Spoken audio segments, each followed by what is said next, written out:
योगाचार doctor Gopal Verma आपका भगवान ज्ञानदेव गंगा माता मंदिर पे हार्दिक स्वागत करता हूँ। आज के भजन संध्या सेशन में हमारे योग गुरु senior motivational speaker Shri R K Sinha जी हमें योगा के डूज एंड डोंट्स पे एक अच्छा सा व्याख्यान देने जा रहे हैं। हम लोग योगा तो बहुत करते हैं, लेकिन योगा करने से पहले और योगा करते समय जो गलतियाँ करते हैं उस पर हम लोग का ध्यान नहीं जाता है। इस वजह से हमें योगा का पूरा फायदा नहीं मिल पाता। अतः हम चाहेंगे कि सिन्हा साहब इस पे अपने विचार व्यक्त करें। मेरे आदरणीय स्वजन, प्रिय मित्र, आज की इस बेला में मैं आप सभी का स्वागत करता हूँ। और आप एक जिज्ञासा जाहिर की है, अभी तमाम चिंतन के बावजूद एक जिज्ञासा जाहिर की है कि योगा पर भी मैं कुछ बोलूं। हालांकि मैं इसमें अपने आप को थोड़ा सा कमजोर समझ रहा हूँ। इतनी बड़ी विषय पर बोलने के लिए मैं सक्षम नहीं समझ रहा हूँ, खास करके वहाँ जहाँ खुद योगा जानने वाले आप सभी लोग उपस्थित, क्योंकि थोड़ी भी गलती खटक जाएगी। मैं आज की डेट में एक आउटर बाउंड्री जो है मैं उसी को टच करने जा रहा हूँ, क्योंकि योगा एक इतना विशाल शब्द है जिसको कि हम शायद शब्दों में बयान तो कर ही नहीं सकते हैं। हाँ, आइए इस पर थोड़ी सी व्याख्या कर लें। और ये सत्संग का बेला है, सत्संग के लिए हम लोग जुटे हुए हैं। अगर कोई गलती हो तो उसे कृपया छुपा के न रखें, उसे सामने लाएं, ताकि मेरे मन में जो उसके प्रति भावना है, जो चीज़ हम गलत कर रहे हैं, उसको हम भी सुधार लें। और अगर आपके अंदर भी उसमें कुछ गलती हो, हमारे कहे अनुसार अगर आप महसूस करते हैं कि ये गलत मैं कर रहा था, तो बिना बताए हुए आप अपने आप को भी सुधार। लेकिन मेरी गलती हो तो मुझे बता दें। कहा हुआ है कि जब अच्छा लगे तो सबको कहो, और जब बुरा लगे तो हमसे कहो। Yes sir. तो सर आया जाए, इसमें एक भागीदारी कर ली जाए। योगा भारत की असीम धरोहरों में से एक ऐसी क्रिया है जिसमें सर से पांव तक अपने आप को कैसे स्वस्थ रखें उसकी विधि दी गई है। समाज, घर, परिवार, देश, पूरा विश्व कैसे जोड़ा जाए, ये भी योगा का ही देन है। और यहीं से निकला है वसुधैव कुटुंबकम। अगर मुझे कुछ इसमें ज्ञान है तो इसे अवश्य बांटें। हमारा शरीर सेल्फ रेगुलेटरी है। मैं फिर से रिपीट कर रहा हूं, हमारा शरीर सेल्फ रेगुलेटरी है। और इतनी कॉम्प्लिकेटेड गजट अभी तक विज्ञान ने नहीं प्राप्त किया है। इससे ज्यादा जटिल गजट कहीं नहीं है। क्या विज्ञान आज बता सकता है कि 500 टाइप के केमिकल एक ही कैंपस में लगा दें, केमिकल फैक्ट्री? नहीं होगा। क्या विज्ञान बता सकता है कि हजारों फिल्टर एक साथ एक छोटे से मिनिएचर केस में जमा कर दिया जाए? नहीं हो सकता। क्या विज्ञान बता पाएगा आज भी कि हार्ट जो है सेल्फ रेगुलेटरी वाल्व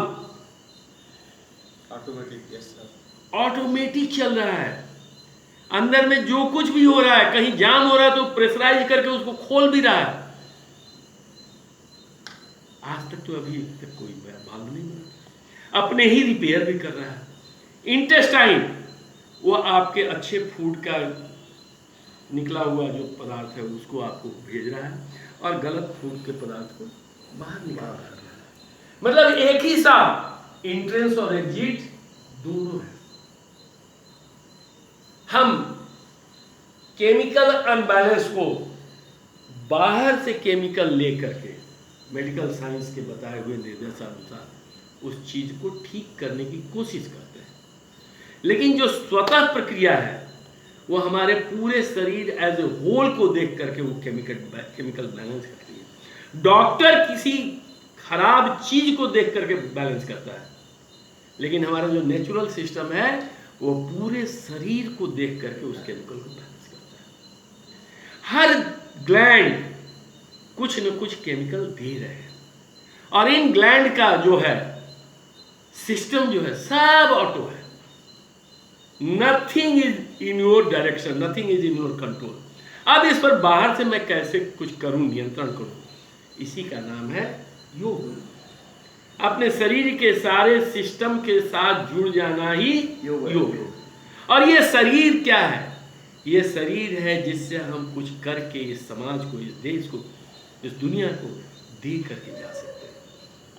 तो इसे मुझे धारण करना है, इसे मुझे पालन करना है, इसे स्वच्छ रखना है, इसे साफ रखना है।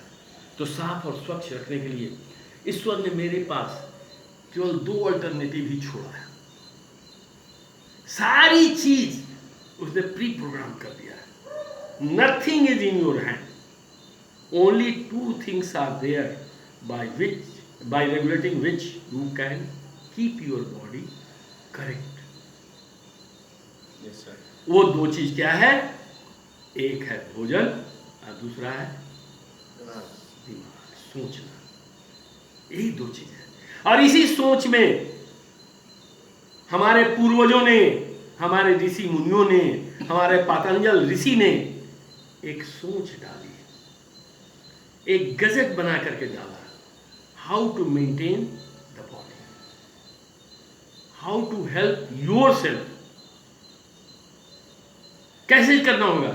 इसके लिए सबसे पहला यात्रा उसने बताया कि अंदर की यात्रा करो। बाहर की जो यात्रा हमने की उसमें साइंस ने बहुत काम किया। एक एक चीज को काट काट करके अणु परमाणु सब चीज निकाल दिया। बहुत दूर तक हमको ले गया विज्ञान। कहां ले गया? बाहर की दुनिया। अंदर की दुनिया में कौन लेगा? अंदर की दुनिया में क्या हुआ? लाइट गायब हो गई आपकी। हो गया क्या? आपका लाइट नहीं जल रहा। बाहर की दुनिया में हम तो बहुत कुछ अचीव कर लिए। आसमान में दौड़ लिए, पाताल में दौड़ लिए, चारों तरफ प्रकृति को देख लिए, निहार लिए, और सबकी एक गूढ़ रहस्य भी हम जानने की कोशिश किए। अब तो साइंस वहां तक पहुंचने जा रहा है जहां जा करके अब आप स्वयं अंतर्धान और प्रकट हो सकते हैं। मतलब आपका भी ट्रांसमिशन हो सकता है। अभी तक आपकी आवाज की ट्रांसमिशन हो रही है, आपकी चेहरे की रंग रूप की ट्रांसमिशन हो रही है। Those days are not far ahead जहां की you yourself can transmit yourself. जो अगर हमारे इतिहास में जाइएगा तो हमारे जो आदि गुरु हैं, आदि देव हैं, ये सब लोग ट्रांसमिशन की कला जानते थे। यहाँ बैठे हुए हैं, प्रकट है, और उसके बाद अंतर ध्यान हो गए, कहीं और जाकर के प्रकट हो गए। ये स्थिति विज्ञान ने अब करीब करीब हासिल करने के स्थान पर पहुंच चुका है। अब इसके बावजूद मैं कह रहा हूं अंतर की दुनिया जाइए, क्योंकि इतना कॉम्प्लिकेटेड गजेट ले करके हम जो चल रहे हैं, एक मामूली सा कोई इलेक्ट्रिकल गजेट खरीद के घर में लाते हैं तो उसका पहले मैनुअल पढ़ते हैं, लेकिन इतना कॉम्प्लिकेटेड शरीर के बारे में कोई मैनुअल हमने पढ़ा ही नहीं, जाना ही नहीं। तो हमारे ऋषि मुनियों ने जो जिनको हम कहते हैं कि वन में जाते थे और तपस्या करते थे, जी नहीं, उनका लेबोरेटरी, उनका एक्सपेरिमेंटल कक्ष जो था वो जंगल में हुआ, आम लोगों से दूर, और वहां साधना करके वो जो ले आते थे वो समाज में आम आदमियों को बांट देते थे। तो योग में सबसे पहला चीज क्या कर रहा है? शरीर को मेंटेन करने के लिए अंदर झांकिए। मतलब अंदर जब झांकना शुरू कीजिएगा, देखना शुरू कर दीजिएगा, जब आपकी इंद्रियां अंतर्मुखी होंगी तो फिर हर चीज का प्राकट्य आपके सामने होना है। और ये कहाँ से आया योग? अंदर जब जुड़े तो फिर इन्होंने लिया प्रकृति से। हमारी जितनी भी योग कला है वो प्रकृति से है और बचपन से है। जो बच्चा जन्म लेने के बाद जो पोस्चर वो अपनाता है, जिस तरह से वो करता है, वो भी एक बहुत बड़ा योग है। और योग में जो हमारे गुरु बताते हैं उस पोस्चर को भी शामिल किया गया है। एक से एक आसन करता है बच्चा, इनको हम कल्पना भी नहीं कर सकते। तो सीधा पैर उठाएगा, अंगूठा ले लेगा अपने मुंह में। आज आप नहीं कर पाएंगे। उसको कभी भी देखिएगा दूध पीने के बाद ऐसे नहीं बैठेगा, पूरा हाथ पैर पटक रहा है। कौन सा बच्चा जिसको अभी कोई चीज का सेंस नहीं? ये प्रकृति ने ही दिया है उतना योग। चिड़िया, जानवर, ये सब तो हमारे योग गुरु हैं, सब तो मुझे सिखा रहे हैं। सभी तो कुछ ना कुछ आसन दे रहे हैं। एक टांग पर खड़ा होना मयूर सांप खा करके पचा लेता है। अगर वो एक टांग पर खड़ा करना नहीं जाने, ये योगा न जाने, तो सांप का जहर नहीं बर्दाश्त कर पाएगा। गाय जुगाली करके अपना खाना पचा लेती है, वो भी तो एक योग है। घोड़ा खड़ा खड़ा ही रहता है, कभी जीवन में नहीं बैठता है, क्योंकि उसको रफ्तार से सामना करना पड़ता है, तो हमेशा अलर्ट रहता है। जिस दिन घोड़ा बैठ गया समझिए कि वो मर गया। तो सारे प्रकृति में जितने फैले हुए जीव हैं, सभी तो हमें योग शिक्षा ही तो दे रहे हैं। प्रातः सूर्योदय हुआ नहीं कि सारे प्रकृति के जीव निकल गए न भोजन पर। और कोई भी प्रकृति का जीव देखिएगा, लाइट बंद हो जाए तो निशाचर को छोड़ करके कोई खाना नहीं खाता, केवल हम लोग खाते हैं। तो हमारे लिए ऋषि मुनियों ने, ज्ञानियों ने, खास करके पतंजल ऋषि ने बहुत कुछ दिया। लेकिन समय कालीन के अनुसार मुझे शिक्षा वो जो थी भूल चुके थे। करते थे, हमारे यहाँ योग से संबंधित सारी बातें होती थी, सभी लोग करते थे। लेकिन आज जितना ये फैलाव है योग का, जितना फैल गया है, जन जन तक पहुंच गया है, इसका श्रेय जाता है स्वामी श्री रामदेव जी का। अब उन्होंने क्या किया, जो कॉम्प्लिकेटेड कॉर्नर्स थे उनको ढक दिया, और जो सर्वसाधारण लोग कर सकते हैं उसको उन्होंने उन्होंने कहा कि प्राणायाम को क्यों इतना कॉम्प्लिकेटेड बनाए हुए हैं कि लीजिए, रोकिए, छोड़िए, फिर रोकिए, फिर लीजिए।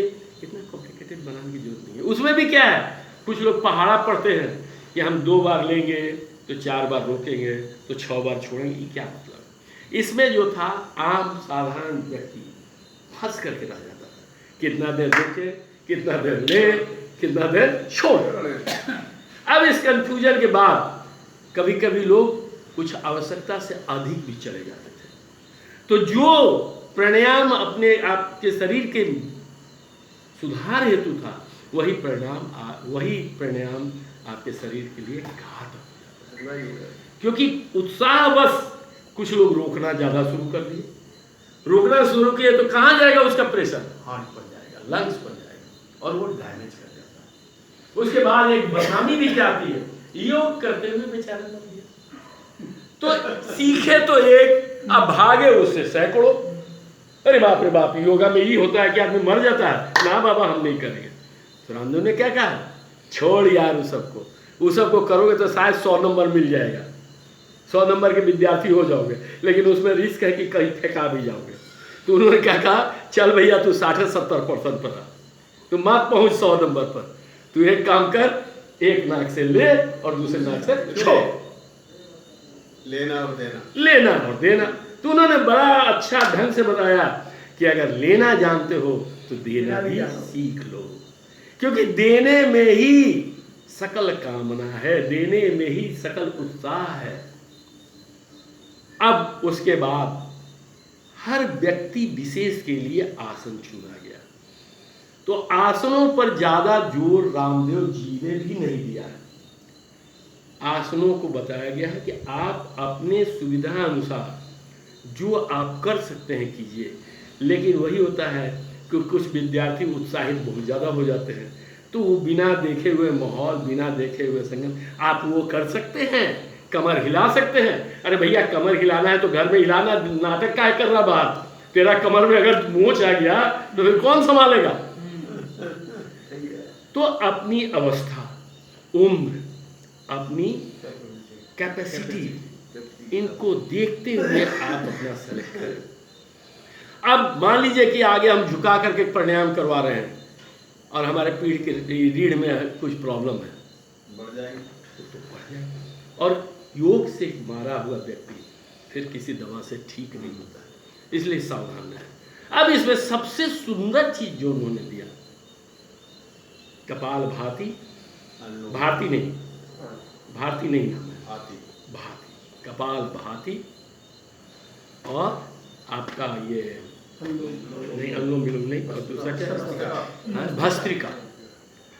कपाल भाती और भस्त्रिका, ये दोनों बहुत ही उपयोगी है। इसलिए उपयोगी है कि हाथ पैर का तो हम एक्सरसाइज कर लेते हैं, चाहे जैसे हम हिला, ऊपर ताली बजाओ, नीचे ताली बजाओ, आगे करें, दाएं करें, घुमाएं फिराएं, हाथ पैर का तो हो जाता है, क्योंकि इसमें केवल ज्वाइंट्स को मूवमेंट देना है। पैर को भी ज्वाइंट्स के ही मूवमेंट को देना है, चाहे आप गोल घुमा लीजिए, तिरछा घुमा लीजिए, जैसे आप आदत करिए, पैरों को केवल आपको मूवमेंट देना है, एक सिस्टमेटिक वे में, एक लयबद्ध तरीका से। क्योंकि आप जानते हैं भाषा जो है मधुर कब होता है, जब लयबद्ध होता है। और अगर ऐसे चिल्लाएंगे तो क्या होगा, केवल आवाज होगा, शोर होगा। तो उसको जो कुछ भी करते हैं हाथ पैर हिलाने का, लयबद्ध तरीके से करें, गर्दन हिलाने का भी एक लयबद्ध तरीके से करें तो होगा। लेकिन यहाँ गले के नीचे से लेकर के हिप तक का जो पोर्शन है वो सबसे इम्पॉर्टेंट है, शरीर का सबसे वाइटल है। आपको मालूम है कि इस दिमाग का एक्सरसाइज कभी हम कोई और तरीके से नहीं कर सकते, सिर्फ एक तरीका है, और वो योग ही दिया है। अभी तक कोई मेडिकल साइंस नहीं बनाया है, बताया है कि दिमाग को कैसे एक्सरसाइज देंगे, वो सिर्फ आपका योग दिया है। वो क्या है जानते हैं, सभी आप लोग करते हैं, भ्रामरी। भ्रामरी। क्योंकि भ्रामरी जो है श्वासों को रोक करके, और सभी दरवाजे जब हम बंद करके करते हैं तो वो जो झंझनाहट होती है, वो जो वाइब्रेशन होती है, वो दिमाग के लिए बेस्ट होता है। कहीं भी कोई भी टाइप का सिस्ट वो तुरंत डिजॉल्व कर जाता है और रक्त प्रवाह ठीक हो जाती है। क्योंकि मेरे शरीर में केवल रक्त प्रवाह ही चाहिए। अगर रक्त प्रवाह हर जगह ठीक ठाक है तो ना आपको दर्द होगा ना बीमारी होगा। तो योग सिखाता है रक्त प्रवाह कैसे ठीक करें। अब सबसे बड़ा चीज है दो चीज, एक मूलाधार जो सोर्स ऑफ एनर्जी कहा जाता है, और दूसरा इंटेस्टाइन का पोर्शन, उसी में सब आपको आ जाते हैं। ये आपको किडनी आ जाता है,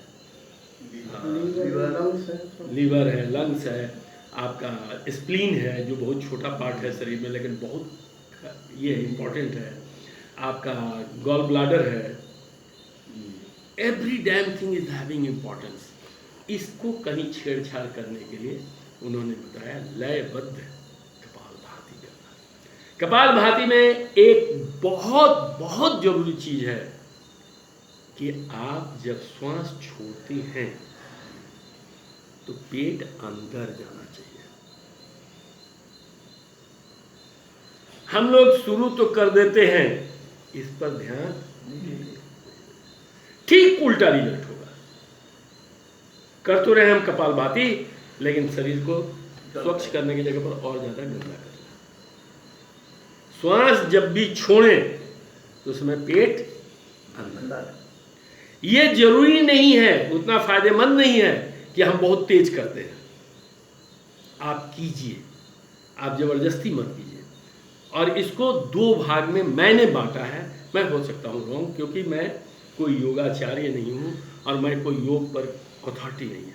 दो भाग में, मतलब एक लोअर एब्डोमेन और एक नाभि। लोअर एब्डोमेन भी जो है हमारा बहुत इंपॉर्टेंट चीज है, और खास करके लिए बच्चों के लिए, जो यंग बच्चे हैं उनका तो लोअर एब्डोमेन अगर नहीं मजबूत होगा तो आगे आपकी चलेगी ही नहीं दुनिया। तो लोअर एब्डोमेन भी मजबूत करना है। आपका जितना भी सेक्स पोर्शन है that is also to be build up. ये जो पोर्शन है मूलाधार का पोर्शन जो है नाभि के नीचे जो पेड़ू में है, इसका भी आपको थोड़ा सा उसी ढंग से करना है। इसमें क्या थोड़ा सा सावधानी रखनी है कि एनस से थोड़ा सा उस पर जोर दें।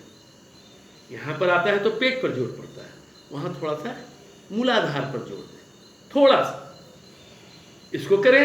और उसके बाद नाभि से 1 इंच नीचे आपका वाइब्रेट करना चाहिए। नाभि क्या है? हमारा जड़ है, हमारे शरीर का जड़ जो है नाभि है, क्योंकि मैं वहीं से पैदा हुआ। तो अगर जड़ की सेवा हो जाएगी बढ़िया से तो शरीर की तो सेवा हो ही जाएगी। तो जड़ पर फिर आप उसको ध्यान केंद्रित करके करें। फिर ऊपर जो करते हैं भस्त्रिका, लेना देना जो करते हैं, वो आप अपना लंग्स और हार्ट के लिए करते हैं। तो ये कंप्लीट तीनों चीज पकड़ लेता है। उसके बाद कहा जाता है ओम। ओम जो कहते हैं, ओम में 3 लेटर है, अ उ म। इसमें क्लियरली जैसे ही आपका अ अनाउंस कर रहे हैं, बोल रहे हैं, तो आप बोलने में मुंह खुला रहेगा। तो जब तक मुंह खुला है उस वाइब्रेशन को आप अनुभव कीजिए कि नाभि पर हो रहा है। जस्ट अनुभव कीजिए, क्योंकि शुरुआत में आपको वो पता ही नहीं लगेगा कि कहाँ से हो रहा है।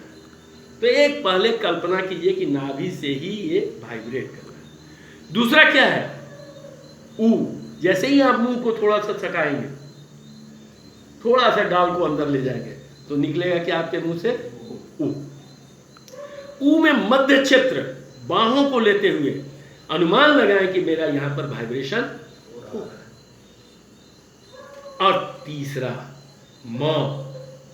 म जो है ये मकार शब्द जो भ्रामरी का आंशिक रूप है, वो अपने पूरे ब्रह्मांड में उसको महसूस कीजिए। इससे क्या होगा कि हर जगह जब वाइब्रेशन होता है, लेकिन आप जब शुरू में कल्पना करके चलिएगा, जैसे हम लोग मैथमेटिकल स्टेज में मान लिया कि ये, और उसके बाद सिद्ध करते हैं कि हाँ यही है, वैसे ही मान लीजिए कि यहाँ से वाइब्रेशन हो रहा है, उसको फील करते हुए ऊपर तक जाइए, तो आपका जो है नस नाड़ियाँ यहाँ से लेकर के वहाँ तक साफ हो जाए। अब दूसरा जो है, अपनी प्रकृति को देखते हुए शारीरिक व्यायाम में हिस्सा लीजिए। मैं समझता हूँ कि आज के लिए इतना ही काफ़ी। मैं चाहूँगा कि आप हमें भ्रामरी और ओम का एक डेमोन्स्ट्रेशन दे दें और हम फॉलो करें। अभी आज नहीं, क्योंकि 2 मिनट इसी कंटिन्यूएशन बहुत कुछ बोल चुका। अब इसको जो है एक दिन और चैप्टर रखिए तो मैं बोल दूंगा, चलिए क्योंकि मैं बहुत बोल चुका है, इसमें बोल करके थकावट भी। अगली बार thank you very much, so nice of you. आपने बहुत अच्छा व्याख्यान दिया, और हम सभी वक्ताओं से और सभी श्रोताओं से उम्मीद करते हैं कि सिन्हा साहब की इन बातों को ध्यान रखेंगे और अभी तक जो गलत योग कर रहे थे उसमें सुधार करके अपने जीवन को सफल बनाएंगे। धन्यवाद।